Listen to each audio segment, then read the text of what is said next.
La paleoclimatología es el estudio de los climas pasados.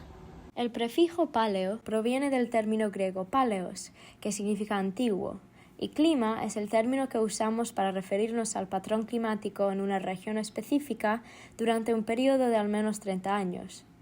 Al unir estas palabras, obtenemos el estudio del paleoclima, el cual se interesa en los cambios en el clima y el medio ambiente a lo largo de tiempos geológicos. Podemos retroceder cientos, miles e incluso millones de años en el registro geológico para reconstruir las condiciones del pasado.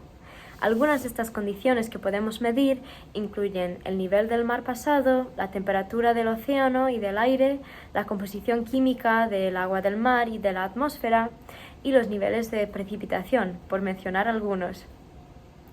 Y el conocimiento sobre los climas pasados nos ayuda a contextualizar y predecir la respuesta del planeta al cambio climático actual y futuro. La paleoclimatología también es una herramienta crítica para entender la variabilidad natural del clima, lo que nos ayuda a entender el papel de la actividad humana en el calentamiento global del día de hoy. Pero no podemos retroceder en el tiempo, entonces, ¿cómo podemos mirar hacia el pasado? Los científicos utilizan archivos naturales de información climática que se llaman registros indirectos. Unos ejemplos de registros indirectos que conservan las condiciones climáticas del pasado son los anillos de los árboles, los sedimentos marinos, el hielo glacial, las formaciones de las cuevas, que también se llaman espeleotemas, y el polen en sedimentos lacustres. Una de mis formas favoritas de medir las condiciones paleoclimáticas es utilizando delta C13. El delta C13 es una medida de la relación entre los dos isótopos estables de carbono, carbono 13 y carbono 12, es decir, átomos de carbono que tienen distintas masas atómicas. Esta relación varía según factores climáticos y ambientales, así que es una herramienta útil para estudiar el paleoclima. El delta C13 se expresa en milésimas y se calcula comparando la relación en la muestra con respecto a un estándar de referencia, o sea, una muestra de composiciones isotópicas conocidas. Los valores de delta C13 pueden ser positivos o negativos. Un valor más negativo indica más carbono 12, que es más ligero, mientras que un valor más positivo indica más carbono 13, que es más pesado.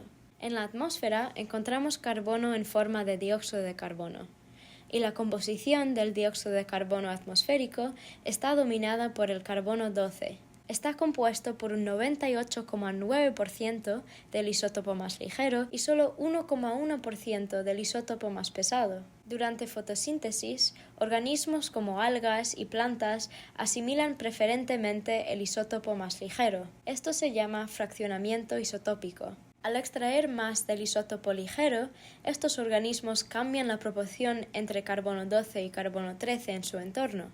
De manera similar, en el océano, los organismos fotosintéticos absorben el dióxido de carbono que está disuelto en la columna de agua y dejan atrás una mayor abundancia relativa de carbono 13. Luego, otros organismos marinos utilizan este carbono 13 para construir sus conchas. Por ejemplo, si hay más fotosíntesis, a lo que también nos referimos como productividad primaria, resulta que hay más fraccionamiento isotópico y una mayor abundancia relativa de carbono 13, lo que resulta en la formación de más conchas de carbonato de calcio por parte de criaturas calcáreas como moluscos y foraminíferos. Sus conchas se conservan en el registro sedimentario marino porque cuando estos organismos calcáreos mueren, descienden lentamente hasta el fondo del océano, donde con el tiempo quedan enterrados bajo capas de sedimento y se convierten en calizas.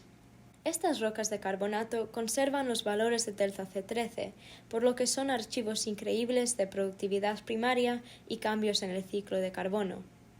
En nuestro ejemplo de niveles elevados de productividad, veríamos una delta C13 positiva en la roca de carbonato, porque en ese momento se podrían formar más conchas. Sin embargo, la productividad no es el único factor que influye en los valores de delta C13 en las rocas de carbonato marino.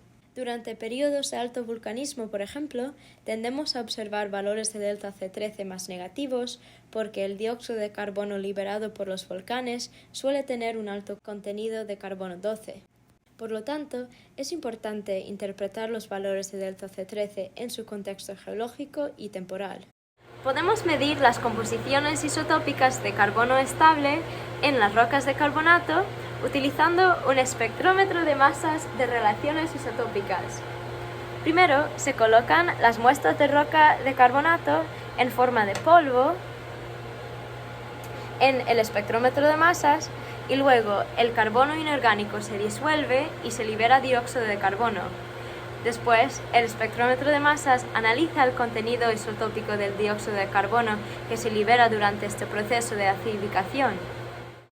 Estas son algunas de mis muestras de caliza del período silúrico, que fue hace aproximadamente 420 millones de años. Recogí estas rocas de las montañas Inyo en California. Las corté en estas formas rectangulares con una sierra de roca y luego las perforé con este taladro para convertirlas en polvo y analizarlas en el espectrómetro de masas. Estoy midiendo los valores de delta C13 de estas rocas para investigar la expresión y la magnitud de una de las mayores anomalías de isótopos de carbono del eón fanerozoico, que abarca un periodo de tiempo desde hace unos 540 millones de años hasta el día de hoy. Esta anomalía se llama la excursión del isótopo de carbono del medio ludfordiano o la MLCIE. A fin de cuentas, la delta C13 es una herramienta geoquímica que se usa ampliamente para reconstruir el clima y el medio ambiente del pasado. Podemos utilizarla para entender misterios del paleoclima como el MLCIE y mejorar nuestros modelos climáticos para el futuro.